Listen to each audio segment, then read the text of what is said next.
and I'm about to tell you the biggest mistake of my life. It wasn't cheating, it wasn't addiction. My name is Peter Whitmore. I'm 73 years old, and I'm about to tell you the biggest mistake of my life. It wasn't cheating, it wasn't addiction, it wasn't some dramatic betrayal. It was something much quieter and much more common. My wife Susan died 6 years ago. Pancreatic cancer. March to July. 4 months. That's how long it takes for 41 years of marriage to suddenly feel unfinished. 3 weeks before she died, she looked at me from that hospice bed and said something I will hear for the rest of my life. Peter, we wasted so much time being right instead of being close. At the time, I thought she was confused.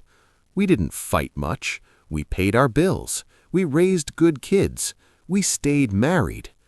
But that was the problem. We stayed married. We stopped choosing each other. For years, Susan would say little things. Let's take a pottery class. Let's go dancing again.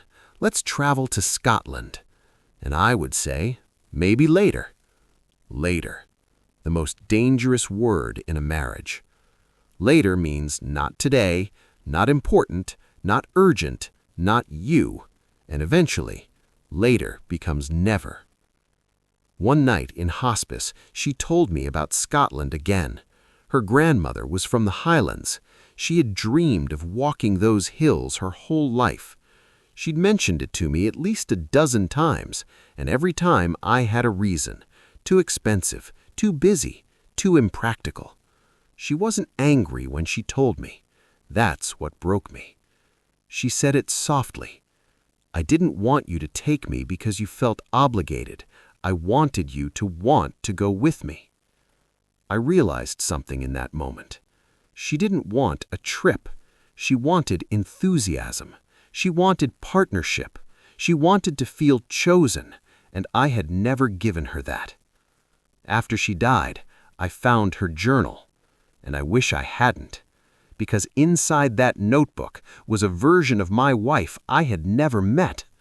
She wrote about loneliness, not loud loneliness, quiet loneliness, the kind that sits next to you on the couch while you scroll your phone, the kind that sleeps beside you while you think everything is fine.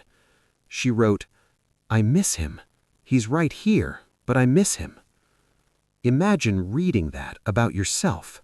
Imagine discovering you were physically present but emotionally absent for years. I wasn't cruel. I was indifferent. And indifference kills love slower than betrayal, but just as permanently. I thought being a good husband meant not cheating, providing financially, staying faithful. But that's the minimum.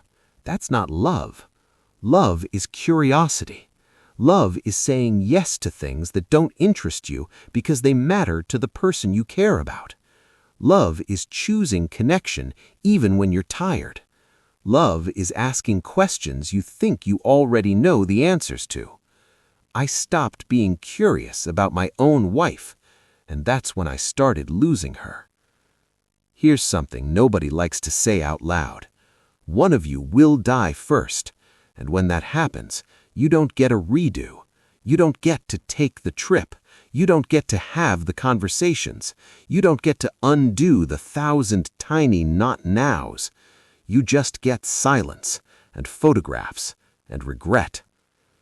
I keep a picture from our honeymoon. She's laughing, sun in her hair, looking at me like I was the center of her world. And I wonder, when did she stop looking at me like that? And worse, when did I stop noticing? If you're in a relationship right now, ask yourself something. When was the last time you chose your partner instead of just coexisting with them? When was the last time you did something purely because it would light them up? If you can't remember, you're not in danger of losing them someday. You're already drifting. Don't wait for a hospital room to start paying attention.